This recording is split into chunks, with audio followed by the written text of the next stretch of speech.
এবার কৈলাসহর শহরের আইন শৃঙ্খলা এবং ট্রাফিক ব্যবস্থা নিয়ে প্রকাশ্যে সরব হলেন খোদ আদালতের কর্মীরা। ৩রা ডিসেম্বর বুধবার সকাল 10টায় খোদ আদালত চত্বরে এক মর্মান্তিক দুর্ঘটনা ঘটেছে। এই দুর্ঘটনায় কৈলাসহর আদালতের এক কর্মী গুরুতর জখম হয়ে ঊনকোটি জেলা হাসপাতালে চিকিৎসাধীন রয়েছে। খোদ ঊনকোটি জেলা সদর কৈলাসহর শহরে একের পর এক চুরিকাণ্ড ঘটলেও কিংবা খোদ শহর এলাকায় বেপরোয়া দুর্ঘটনা ঘটলেও কৈলাসহর থানার পুলিশ নীরব দর্শকের ভূমিকা পালন করছে। বুধবার সকালেও এমন এক ঘটনা প্রকাশ্যে এসেছে। কৈলাসহর আদালত চত্বরের মতো গুরুত্বপূর্ণ স্থানে স্থায়ী ট্রাফিক পয়েন্ট না থাকায় একের পর এক ঘটনা ঘটছে বলে আদালতের কর্মচারীরা দাবি করেন। কৈলাসহর আদালত চত্বরটা এতটাই গুরুত্বপূর্ণ জায়গা যে আদালতের কাছেই কৈলাসহর মহকুমা শাসকের অফিস, 2টি সরকারি স্কুল, একটি বেসরকারি স্কুল, কৈলাসহর টাউন হল, নির্বাচন দপ্তরের অফিস, শিশু পার্ক সহ আরও নানান দপ্তরের অফিস রয়েছে। এক রাস্তার ওপর দিয়ে একটি সরকারি অফিস আদালত থাকার পরেও স্থায়ী ট্রাফিক পয়েন্ট নেই। প্রতিদিন অফিস শুরুর সময় তথা সকাল 10টা থেকে এই রাস্তায় প্রচুর পথচারীদের যাতায়াত শুরু হয়ে যায় এবং প্রচুর গাড়ি যাতায়াতের ফলে ব্যাপক ট্রাফিক জ্যাম শুরু হয়ে যায়, যার ফলে প্রতিদিন দুর্ঘটনা ঘটে চলেছে। ৩রা ডিসেম্বর বুধবারও একই ঘটনা ঘটে।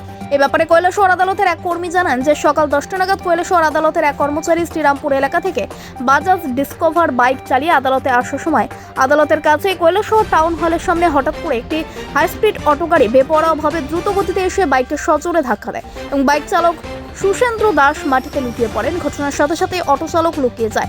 বাইক চালক গুরুতর জখম হওয়ার পর আদালতের অন্যান্য কর্মীরা ছুটে এসে বাইক চালক সুশেন্দ্র দাসকে উদ্ধার করে ঊনকোটি জেলা হাসপাতালে চিকিৎসার জন্য নিয়ে যায়। বাইক চালক সুশেন্দ্র দাসের আঘাত এতটাই যে জেলা হাসপাতালের চিকিৎসক সুশেন্দ্রকে জেলা হাসপাতালে ভর্তি করে দেন।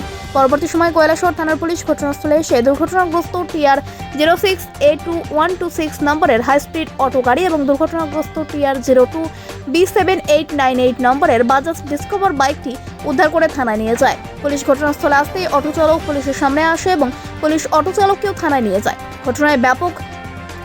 ঘটনার ব্যাপারে কৈলাসহর আদালতের এক কর্মী পুলিশ প্রশাসনের বিরুদ্ধে প্রকাশ্যেই সরব হয়েছে।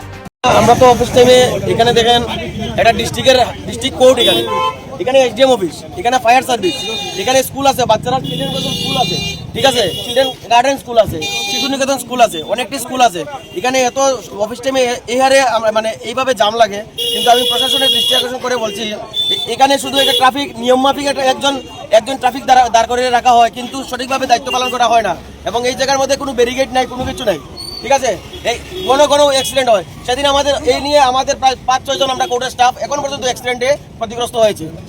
এটা দৃষ্টি আকর্ষণ কে করবে যদি আমরা কোর্টের সামনে এইভাবে ট্রাফিকের মানে মেনটেন করা হন না। আমি এবং হাই স্পিডের যে গাড়িগুলো এই যে গাড়িগুলো এত স্পিড টানে এবং এখানে বাইক ওই দিক থেকে এই পরিমাণে তারা হাই স্পিডে চলাফেরা করে, এদিকে আমরা মানে লাইফ কিভাবে সিকিউর হবে এটাই আমরা বুঝতে পারছি না। আজকে কি ঘটনা ঘটলো? আজকে তো এখানে এই দেখুন এই যে পিছন দিক থেকে এই বাইকটার মধ্যে বাড়ি দিয়েছে সম্ভবত। আমি ওই সময় এখানে ছিলাম না, ঠিক আছে। এখানে কি হয়েছে আমি জানি না। মানে আজকে যিনি আহত হয়েছেন কি নাম ওনার? Hospital Sushendra Debnath. Bureau report, news live 24 Tripura.